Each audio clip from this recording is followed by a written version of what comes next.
Yet another Nintendo Direct passes us by, and yet another Nintendo Direct without even a mention of the long-awaited and long-anticipated Hollow Knight Silksong. Yet again we got our clown makeup and clown wigs ready, only to be disappointed once again that the follow-up to the masterpiece that is Hollow Knight was nowhere to be seen. 5 long years we've all been waiting for, a release date to set, dare I say, the most anticipated indie game sequel of all time. I mean, I don't even feel that far-fetched saying that. Hollow Knight is truly one of the greatest indie games ever made, and it's certainly one of the best Metroidvania games ever made, so it's only understandable that people are excited for Silksong. So the continued wait for the game is only getting more and more painful, because it's not like we've been fed with much information about the game since that reveal trailer so long ago. It's literally been crumbs since then. Well, apart from the trailer we got a couple of years ago from Xbox confirming that Silksong would be out in the next 12 months. And we actually believed them like a bunch of fools. And that's it. Radio silence since then. And honestly, we really don't know when to expect anything else. And that's disappointing, and honestly a little worrying. I have the utmost confidence that the long wait is going to be worth it. It still doesn't make the waiting any easier. Waits like this though are not completely uncommon for highly anticipated releases. Both Elden Ring and Tears of the Kingdom went long stretches when nothing was being said about how the game was progressing. It makes people impatient and worried because it's not completely uncommon for projects to go MIA for years at a time and then either to come out and be a disaster or some that never come out at all. And if that were to happen with releases as highly anticipated as Silksong, I don't even want to think about it. And with the expectations that have been placed on it, it's easy to forget both this and the first game have been created by a team of 4 people. Yes, 4 people made one of the greatest Metroidvanias of all time, and now they have to follow that up, and hopefully match or even surpass the original. That is a mammoth undertaking for the biggest and most experienced developers. So no pressure lads, I believe in you.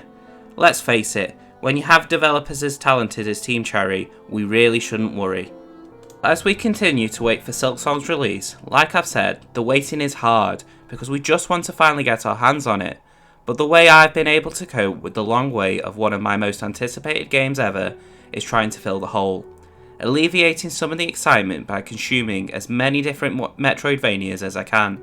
Before Hollow Knight, I had never played a Metroidvania before, and to say Hollow Knight whet my appetite for the genre is to put it mildly, and here are just some of the best ones that have been tying me over for the past couple of years.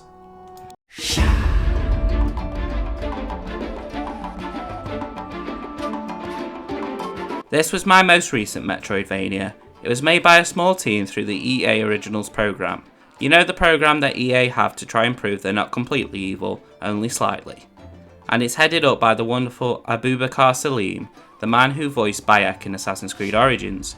And his talents are clearly not just in voice acting, because for a first game, him and his team have knocked it out at the park on their first attempt. It's a deeply personal game with a lot of influences from his father and his father's culture.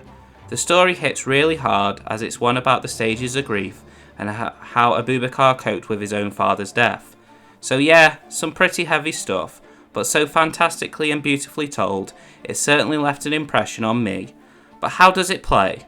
Well, for a first game, it's pretty good, definitely a little rough around the edges, but definitely still enjoyable.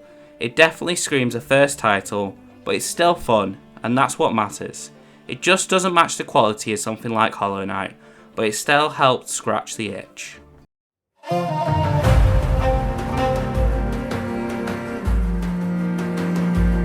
Now this is a big step up in quality in comparison to Tales of Kanzaro Zhao. Prince of Persia: The Lost Crown is absolutely fantastic, and that's an actual miracle considering it comes from the actual most evil video game publisher, Ubisoft.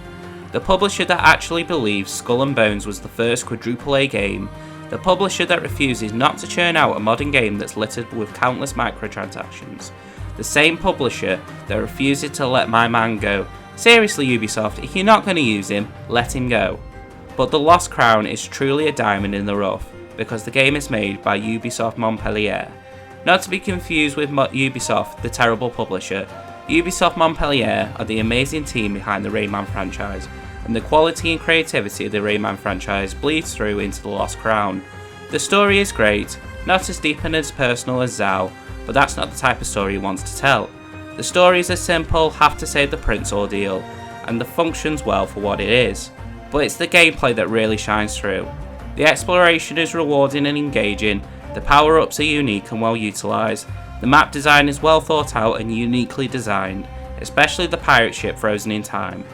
But the combat is honestly the best I've played in a Metroidvania, and totally trumps something like Hollow Knight's combat. It's crunchy and has mechanical depth to it. The basic 2D Devil May Cry, and I love it, and it helps scratch that itch for Hollow Knight Silksong.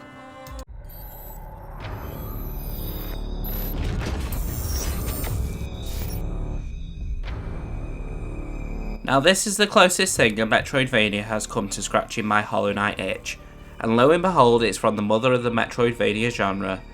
Dread was my first Metroid game, and oh my god, what have I been missing out on all this time. Metroid is genuinely a top 3 Nintendo franchise for me now, and Dread is a big factor in that. Now Dread doesn't have the deep personal story like Zao does, and doesn't even have the combat depth of something like Prince of Persia, but boy oh boy does the whole package come together so well.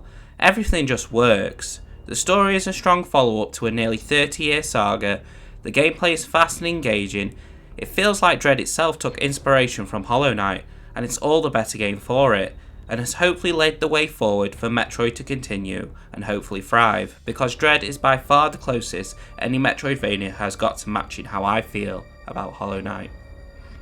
But there's plenty of fantastic Metroidvanias out there that can at least whet our appetites, and I've only really scratched the surface with there being plenty of others I didn't even mention. Blasphemous, Ender Lilies, Nine Souls, the Ori games are all fantastic Metroidvanias that are worth your time if you like me and you're chomping at the bit waiting for Silksong. But unfortunately, none of them quite live up to my hype for Silksong, so every time we have a Nintendo Direct or some sort of major gaming show like the Summer Games Fest or the Game Awards, I can't help but get my hopes up that we will see something there. And I know a lot of people feel the same way, but I know I have to be patient because I know Team Cherry are putting their heart and soul into Silksong, and I know it's going to be worth the wait. If you watched to the end, thank you. I know there wasn't a big overall point to the video, I just wanted to see how everyone else was coping for the weight of Silksong.